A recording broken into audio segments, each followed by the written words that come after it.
Hi! Now that you've created some custom classes in your Unity C# scripts, let's take a look at some other Unity API classes that can be used. Here I am in the CodeHS editor, where we'll be looking at two different scripts, New Sprites and Sprite Color. Each script uses some new Unity API classes and functions that we'll cover. When you declare a variable in Unity, you don't have to give it a basic variable type like string or int. You can also use classes from the Unity API as the variable's type. Within our newsprites.cs file, we have the public variable square here. This variable is a GameObject type, meaning it calls on the GameObject class from the Unity API.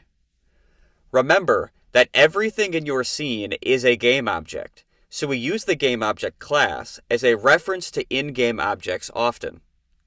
In this instance, we are using GameObject as a public reference to our square for use later in our script. Just below, we've defined a class called Character. This is similar to the Tools and Food classes you were working with in earlier exercises. In the same way, this is our custom class where we can define all the variable types and names that will make up the character class. This will act as a blueprint for two separate sprites in our game, Square 1 and Square 2. Within our character class, you can see some additional Unity API classes being used as variable types. The first one is Sprite Renderer, which is used to connect with the Sprite Renderer component. The second one is Vector2. The Vector2 class uses two different float variables assigned to x and y values. Vector2 has many uses, but in this case, we will use it to represent the position of our sprite on the screen.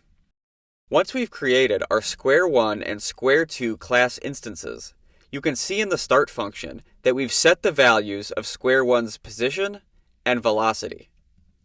Now that we've set Square 1's class values, we can create the actual Square 1 game object in our scene. The primary function of this script is to use Unity's API to create copies of our square sprite, known as clones. Clones have all of the same components and component values as the original, but as a new game object.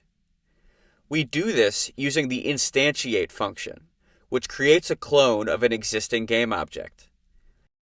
Instantiate takes three parameters: the object we are creating a clone of, which in this case is the square GameObject variable we covered, the position of where to place the clone, and the rotation the clone should have when it's created.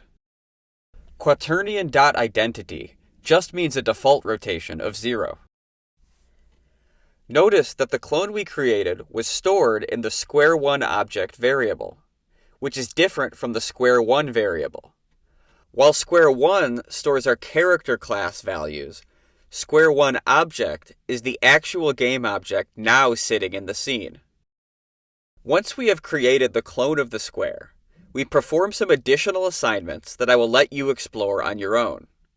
But I do want to point out this getComponent function. GetComponent allows you to access the components attached to a game object.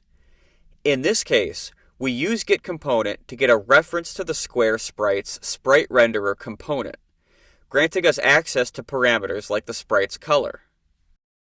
Down here, the code we use to set up Square 1 is repeated with some changes in order to create Square 2. This exercise includes two scripts, so let's quickly switch over to the spritecolor.cs script. Each of these scripts will be attached to different game objects and perform different functions within our game.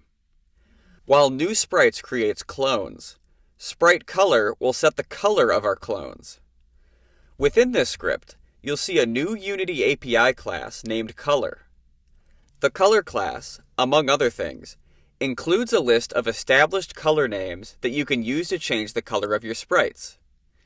We use the color class here to identify three different colors, blue, yellow, and black, and assign those to three different color type variables, new colors 1 through 3. As for the rest of the script's functionality, that'll be up to you to explore. Now it's your turn to explore these scripts and predict their functionality. Good luck.